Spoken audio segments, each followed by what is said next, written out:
വേനൽക്കാലം ചൂട് കൂടുതലായാലും ഓർമ്മകൾക്കൊരു വേറിട്ട നിറം നൽകുന്ന കാലം. എങ്ങനെയുണ്ട് കച്ചവടമൊക്കെ?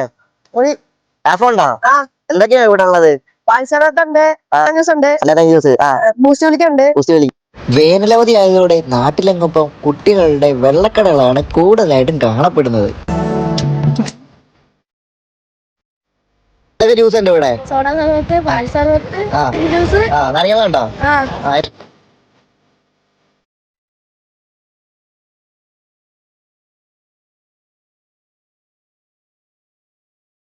രണ്ട് കടയിൽ നിന്നും ആദ്യത്തെ കടയിൽ നിന്ന് തണ്ണിമത്തൻ ജ്യൂസും കുടിച്ച്, രണ്ടാമത്തെ കടയിൽ നിന്ന് മുന്തിരി സോഡ സർബത്തും കുടിച്ച്, മൂന്നാമത്തെ കടയിൽ നമ്മൾ സംഭാരമാണ് പിടിക്കുന്നത്.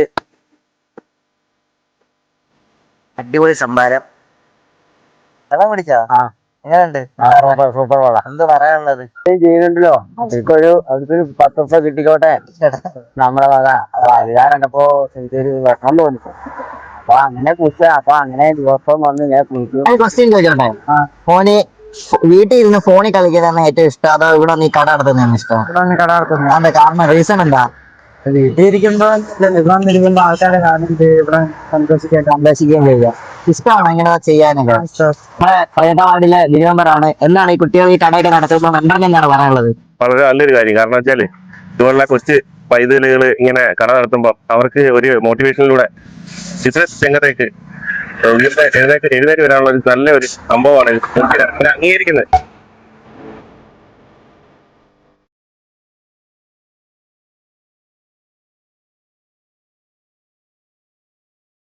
ഇന്ന് കൗമാരത്തിലെത്തിയവർ മുതൽ വാർദ്ധക്യത്തിലെത്തിയിരിക്കുന്നവർ വരെ ലഹരി കൈയടക്കി പിടിച്ചിരിക്കുന്ന ഒരു കാലഘട്ടമാണ്.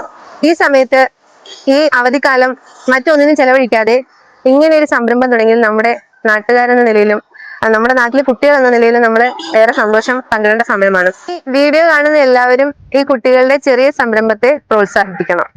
മാലയടത്തോട്ടത്ത് ഒരുപാട് കടകളുണ്ട് കുട്ടികളുടെ. അപ്പൊ നമ്മൾ എല്ലാ കടയിലും കയറി ജസ്റ്റ് വെള്ളമൊക്കെ ട്രൈ ചെയ്യുന്നുണ്ട്. അപ്പൊ ഈ റൂട്ട് പോകുന്നവരെല്ലാരും കുട്ടികളുടെ കടയിലൊക്കെ കയറി വെള്ളമൊക്കെ കുടിക്കേണ്ടതാണ്. അപ്പോൾ ഞാൻ ലൊക്കേഷൻ പറയുന്നത് കരുനാഗപ്പള്ളി ശാസ്താംകോട്ട റൂട്ട് മാലയടത്തോട്ടം പോകുന്ന വഴിയിൽ